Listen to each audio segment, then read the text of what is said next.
बड़ी बहू वर्षा हर काम में बहुत तेज थी। वहीं छोटी बहू हर्षा हर काम आराम से करती। वर्षा को अपनी तेजी पर बहुत घमंड था।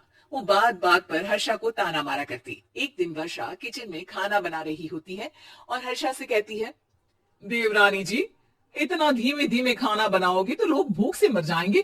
पिछले जन्म में कछुआ थी क्या? मेरा तो पता नहीं, आप बहुत तेज हो। आप पिछले जन्म में घोड़ा थी क्या? वर्षा आराम से चली जाती है। खाना खाने के बाद वर्षा का पति गौतम, हर्षा का पति लोकेश और उनके माता पिता बैठकर टीवी देख रहे होते हैं। तभी सास कहती है, अरे रामायण लगा दो हर्षा। हर्षा धीरे धीरे चैनल बदलती है। जब तक रामायण की चैनल पर पहुंचेगी रावण मर भी चुका होगा।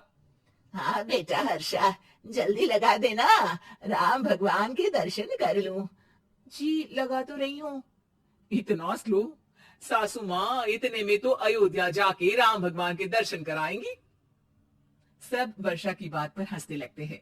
वर्षा हर्षा के हाथ से रिमोट लेकर रामायण लगा देती है। हर्षा बुरा नहीं मानती और वो भी हंसते हुए वहां से चली जाती है। एक दिन हर्षा खाना खा रही होती है, तभी वर्षा वहां आके कहती है, अरे कितना धीमे धीमे खा रही हो, इतने में तो शादी में 100 लोग खाना खा लेते। आधे घंटे से खाना खा रही हो तुम। अरे खाने को चबा चबा कर खाना चाहिए। हाँ हाँ, आप तो चबा के भी खाती हो और दबा के भी। अरे आपको मेरे धीरे खाने से दिक्कत है या ज्यादा खाने से? अरे आप धीमे खाओ या ज्यादा खाओ मुझे क्या, बस मैं ये कहने आई थी कि सुबह कुछ मेहमान आ रहे हैं, जल्दी उठ के खाना बना लेना, देर मत करना। साथ में बनाते हैं ना। तुम्हारे साथ बनाऊंगी तो स्पीड को 5वें गियर से पहले गियर पर ले आना पड़ेगा।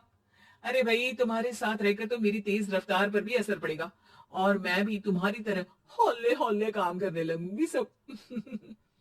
ठीक है, मैं पराठे बना लूंगी और सब्जी बना लूंगी। आप चपाती बना लेना और दाल बना लेना।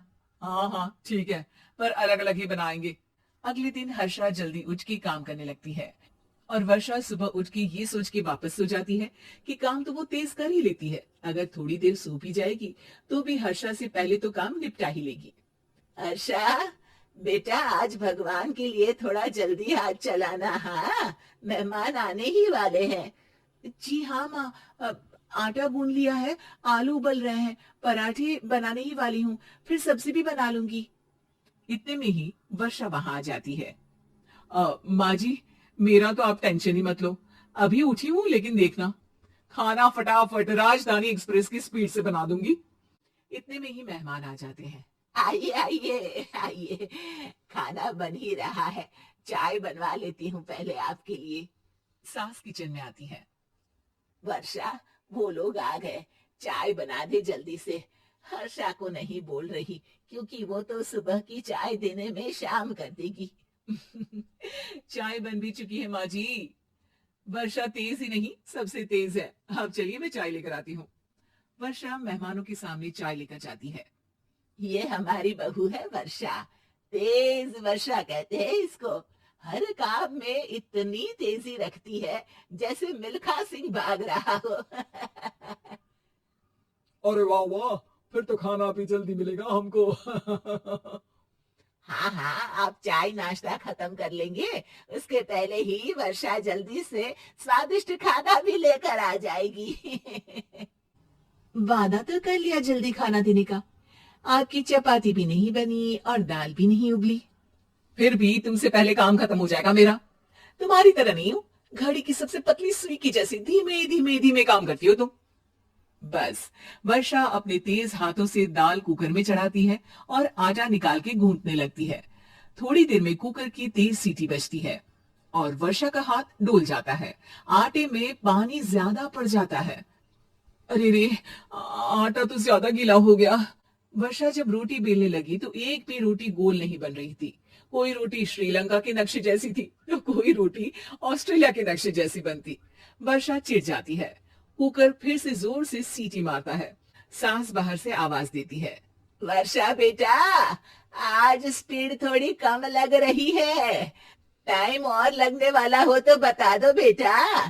वर्षा को ये बात सुनकर बहुत बुरा लगता है।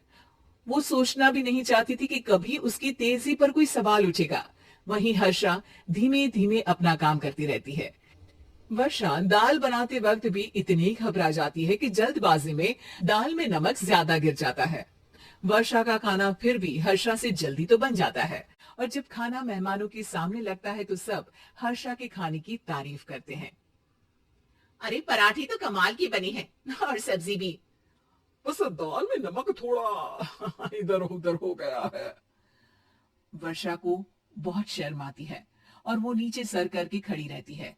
तभी हर्षा कहती है, वो ना मैं थोड़ी जल्दबाजी कर गई और नमक ज्यादा हो गया, पर पराठे तो वर्षा भाभी ने ही बनाए हैं, इसीलिए तो अच्छे बने हैं। वर्षा ने कभी नहीं सोचा था कि हर्षा के काम की इतनी तारीफ होगी, लेकिन वो उसका यश वर्षा को दे देगी।